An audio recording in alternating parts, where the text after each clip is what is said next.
tamit di wax rek ni ñun ñi ngi sensible bu baax ci seen situation actuelle bu Mbourkat comme ni ngeen ko xamee ndax depuis affaire bi tàmbali autorité bi muy président de la République dafa demandé woon ñu amal liggéey fii ci Thiès muy liggéey bu administratif li mu concerné woon mooy ñu defal ko état des lieux wax ni mbir mi demee ci Mbourkat mais aussi defal ko recensement képp ku ne nga xam ne am nga fa kër ci zone bu litigieuse bi wala nga xam ne am nga fa parcelle jël nañ sa tur recensé la bool bokk ko ak ay services muy urbanisme cadastre DSCOS mais aussi ak yéen muy waa collectif bi donc suivre ngeen ko en même temps que nous loolu pare na def nañ ko ba pare mais aussi jottali nañ ko kilifa gi fi mu nekk nii li ñuy def mooy taaxirlu si la ñu nekk nii di xaar ay ndogalam ndax xam nañ ni li population bi bëgg mooy déclassement Mbourkat mais loolu ci décision wu autorité bi rek la aju donc loolu la ñuy xaar te évidemment bu ñëwee comme ni ñu ko yàggee defal dañ koy bokk ak yéen dañ koy saxal ci département bi mais aussi dañ leen ci yëgal ba pare boolewaat leen ci liggéey bi incha allah. par rapport ak président daf fi ñëwoon en 2017 mu digoon ñu dina déclasser forêt bi régulariser suñu papier boobu ba léegi nañu nous sommes dans l'attente boobu ba léegi ñu ngi di wàcc dégg di wàcc préfet am na liggéey boo xam ne préliminaire def na ko ba pare bon ñu delloo dossier bi à Dakar au niveau de la présidence pour que la forêt soit déclassée et que le travail continue sur Thiès ñu ngi ñaan président bi nag ça fait bientôt 4 ans il me semble depuis 2017 ba léegi ñu ngi xaar déclassement wu Mbourkat pour que ñu mën a régulariser suñu kayit ñun nag yàgg nañ fa parce que depuis 97 ñu nga fa 98 19 ba à un certain moment il y a eu un recensement qui a été fait à une partie de la forêt mais yeggul si ñun bon à notre grande surprise en 2006 ay lettres d'admission commencé génn di ñëw di impact fii nga xam ne ñun nekk nañ fa te on n'a pas été recensé loolu moo waral loolu mooy jural collectif bi ñu def booba léegi ñuy yéeg di wàcc pour que ñun aussi qu'on nous considère parce que mënuñu déblayer toute une forêt classée ba pare d'autres gens viennent occuper là oo xam ne ñoo fa nekkoon parce que j'en suis sûr que bu fekkente ne c'est une forêt classée boo xam ne kenn dugg fa ak kenn xalaatul di fa dugal lettre d'admission s'ils ont osé mettre des lettres d'admission là-bas c'est parce que la forêt classée a été nettoyée par nous et nettoiement boobu ñun bañ fa nekk on avait un kii waxtaanoon nañ awa eaux et forêt on n'a pas écrit mais ñoom ñoo ñu autorisé woon pour ñu bay fa foofu la yëf commencé ay tool la woon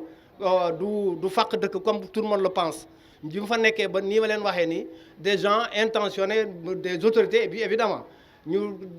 defar des lettres d'admission balancer ko dans la forêt classée et il se trouve que nous on n'a jamais été recensés loolu moo nekkoon suñu mëbët ñuy wax ba nii ma leen ko waxee en 2017 quand le président de la République a eu l'occasion de venir à Thiès moom ñu bind ko xamal ne ko ñun ñu nga foofu te vraiment dañoo bëgg ko régulariser suñu papier. Il nous a répondu que bu ngeen tëddee nelaw leen dina boole ak gouverneur ak préfet bu Thiès bu ko defee ñu régulariser seen situation boobu ba léegi nag ça fait 5 ans ñuy xaar wax dëgg yàlla on sait que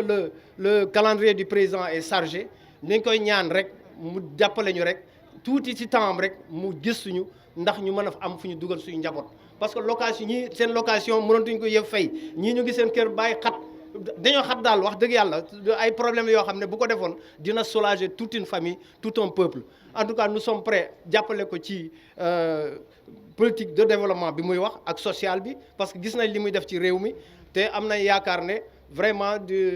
suñu problème dina ko mën a régler préfet aussi ñu ngi koy gërëm dans la mesure où moom itam liggéey ba waroon def na ko wax na ak ñun recensé nañu suñuy nit déposé nañu liste bi ci moom am na partie boo xam ne de la forêt classée nag jotoon nañ ko toj boobu on nous dit que bi président waxee ne day déclasser forêt bi boobu lañ koy toj mais tout ça nekkul parce que ça fait la 3e fois ñu toj foofu la première fois c'était avec le maire de Thiès Ouest moo ko tojoon bëggoon fa def un marché de poisson à l'époque bon ñu arrêté ko deuxième toj bi c'est les eaux et forêts donc ça veut dire que site boobu a été toujours occupé par les gens de Mbourkat bon toj boobu nag xaw ma nag lan ma ko sabab mais ñu ngi ñaan président de la République lépp luy toj en tout cas nous avons une liste toute la liste bi nga xam ne le préfet jox nañ ko dañuy ñaan yàlla rek di ko ñaan moom ci boppam pour que ñu régulariser tout le monde kenn bañ a ñàkk. foon nag benn marche pacifique doon dox pour doxu ñaxtu pour it président de la république mën ñoo dégg ci askanu waa Mbourkat ndax askanu Mbourkat sonn nañu askanu Mbourkat fatigué nañu ndax Mbourkat tey amul courant Mbourkat amul ndox Mbourkat amul assainissement Mbourkat amul sécurité Mbourkat amul këyit te loolu vraiment jafe-jafe mënu koo weesu ndax boo doon nekk sénégalais sax carte d'identité moo lay wan ni yow tu es un sénégalais kon boo amee kër te amoo këyitu kër kooku vraiment taxawoo ci dara loo xamante ni bii lu dëgër la ñuy ñaan le président de la république de tous les sénégalais monsieur Macky Sall mi nga xam ni moo fi ñëwoon ci KMS 3 bi vraiment daal di diggoon askanu waa Mbourkat ni leen yéen ñëpp na seen xel dal bu ngeen tëddee nelaw leen vraiment bëggoon nañu tey président de la république réaliser loolee nga xam ni waxoon na ko askanu Mbourkat ndax Mbourkat ci dëkk bi lañ dëkk ay sénégalais lañu te njabootu président lañ bokk kon vraiment ñu ngi lancé appel le président de la république vraiment mu jàppale askanu waa Thiès muy waa Mbourkat extension Mbourkat ku fa amul mbokk am nga fa xarit ku fa amul xarit am nga fa bàjjan wala nga am fa nijaay monsieur le préfet ñu lay jox nag vraiment suñu mémorandum di jéggalu rek parce que liñ naan lu duuf ci nag bi yëpp xañul ci cin li ndax vraiment temps bi tënk nañu bu baax a baax waaye ñu ngi kontaan vraiment ci seen compréhension.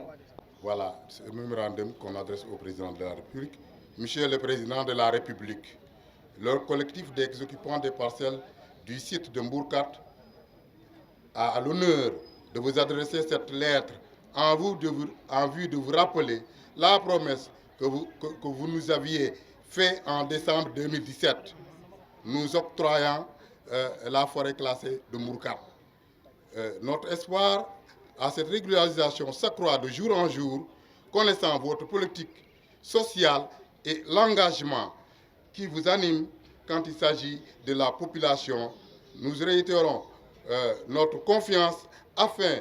de vous aider à bâtir un Sénégal juste et équitable. De ce fait, nous soutenons votre vision et détermination pour l'émergence de notre cher pays. Sachant que vous avez un calendrier très chargé, nous sollicitons vraiment un peu de votre précieux temps pour qu'on puisse entrer en possession de nos parcelles. Ce mémorandum est une lueur d'espoir pour les pauvres chefs de famille que nous sommes et à pouvoir caser nos progénitures. En effet, la location pèse lourd sur nos épaules. Nous comptons vraiment pour que vous réglez la situation. Alors, vous êtes le seul à pouvoir nous délivrer de cette longue attente en mettant fin au terrible cauchemar qui nous habite. Espérant une suite favorable à notre requête, je vous prie, Monsieur le Président, d'accepter nos salutations les plus distinguées.